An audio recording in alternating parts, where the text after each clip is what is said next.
অনুরাগের ছোঁয়া ধারাবাহিকের আজকের পর্বে দেখা যায় যে সোনা কাকে কাকে ইনভাইট করবে তার একটা লিস্ট তৈরি করে। তখনই সেখানে সূর্য আসে। সোনা তখন বলে তোমার জন্মদিনে কাকে কাকে ইনভাইট করব সেটাই আমরা লিস্ট করছি। সূর্য তখন বলে ও কখন আসবে। সোনা জানতে চায় সূর্য কার কথা বলছে। তখনই সূর্য বলে দীপা। তখনই ক্ষিপ্ত হয়ে যায় আর বলে যে দীপা কোনোদিনও আর এই বাড়িতে আসবে না। অপরদিকে রুডি মনে মনে বলে আমারই সব দিক দিয়ে লাভ হবে। যদি দীপা থাকে তাহলে তো দীপালি থাকবে না, আর দীপালি থাকলে দীপা থাকবে না, তাহলে সবটাই আমার হাতে চলে আসবে। যদি একবার দীপালি ধরা পড়ে যায় তাহলে ও এই বাড়ি থেকে বেরিয়ে যাবে, সমস্তটা আমার কথা মতোই চলবে, তখন আমার যা ইচ্ছে আমি তাই করতে পারবো। অপরদিকে দীপা ভাবতে থাকে আমি যদি চলে যাই তাহলে এখানে দীপালি সেজে কে থাকবে। সোনা যখন বলে দীপার এখানে আসবে না তখনই ক্ষিপ্ত হয়ে যায় সূর্য। সূর্য পাগলামি কোথা থাকে সবাইকেই বলে আমি যেহেতু বলেছি দীপাকে আসতে তার মানে দীপা আসবেই। তখনই সোনা বলে বেশ আমি ওনাকে নিজেই ডাকবো। এতে একটু ঘাবড়ে যায় দীপা ও রূপা। দীপা তখন বলে আমার ফোনটা তো সাইলেন্ট করা না, ও তো কল দিলেই বেজে উঠবে, তখন আমি কি করব।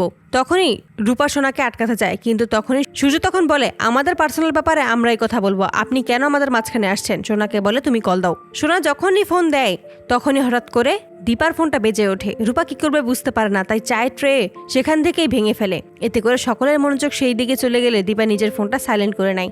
ভাঙা জিনিসপত্র তুলে দীপা যখন রান্নাঘরে চলে যায় তখনই রুডি সেই দিকেই জিতে নেয়। এটা কৃষ্ণ দেখে রুডিকে আটকে বলে আপনি কোথায় যাচ্ছেন, আপনি এখানেই থাকুন, আনন্দ করুন। রূপা তখন দীপাকে ফোন করে দীপা যখন ফোনটা তোলে সোনা মনে মনে বলে মা ইচ্ছা করে আমার ফোনটা তোলেনি, আমি রাগ করে আছি বেশ, কিন্তু আমার ছোটবেলাটাকে তো আমিও মিস করি। রূপা যখনই দীপার সাথে কথা বলবে ঠিক সেই মুহূর্তে সূর্য রূপার থেকে ফোনটা ছিনিয়ে নিয়ে দীপার সাথে কথা বলে আর বলে যে আমি জানি দীপা তুমি আসবে, আমার জন্মদিন, তুমি আসবে না।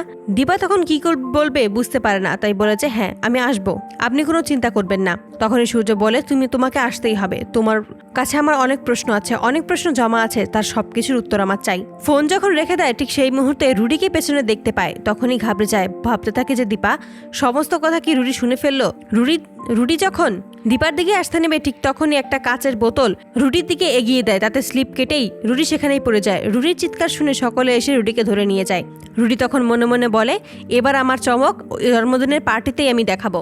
অপরদিকে দীপা রূপা ও কৃষ্ণের কাছে এসে বলে ওই ডরথেই হচ্ছে রুডি। তখনই কৃষ্ণ ক্ষিপ্ত হয়ে যায় আর বলে যে আমি ওকে মারতে মারতে এক্ষুনি বাড়ি থেকে বের করে দেবো। দীপা বোঝায় আমাদের এক্ষুনি কিছু করলে চলবে না, প্রমাণ দরকার, তাই আমি ওর ঘরে এক্ষুনি একটা ক্যামেরা লাগাতে চাই, কিন্তু ওদেরকে সবাই ব্যস্ত রাখতে হবে, তাহলে আমি এই কাজটা করতে পারবো। রূপা তখন সকলকে নিয়ে শপিং করার উদ্দেশ্যে বেরিয়ে যাবে। ঠিক সেই মুহূর্তে রুডিকে বলে আপনিও আমাদের সাথে চলুন। দীপা তখনই ঘরে চলে যায় রুডির, এবং সেখানে গিয়েই যখন ক্যামেরা সেট করবে তার আগে অনুজা এসে উপস্থিত হয়। অনুজা তখন বলে তুমি এই ঘরে কি করছো।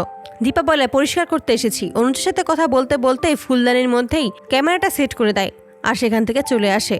সূর্য শপিংয়ে এসে একটা শাড়ি পছন্দ করে, যেই শাড়িটা সে দীপাকে দেবে এমনটাই ভাবে। তখনই সোনা বলে তুমি দীপাকে কোনো শাড়ি দেবে না। এই নিয়ে যখন ঝগড়া শুরু হয় তখনই রূপা সহ বাকি সকলে এসে তাদের দুজনকে থামানোর চেষ্টা করে, কিন্তু কেউ কোনো কথাই শুনে না। রূপা তখন বোঝায় সোনাকে বাবা যেহেতু দিতে চাইছে দেখ না সমস্যাটা কোথায়, বাবার যদি সকল কিছু মনে পড়ে যায়। তখনই সোনা বলে তোমরা যেহেতু সবাই এক পক্ষ হয়ে কথা বলছো আমি এখান থেকে চলে যাব।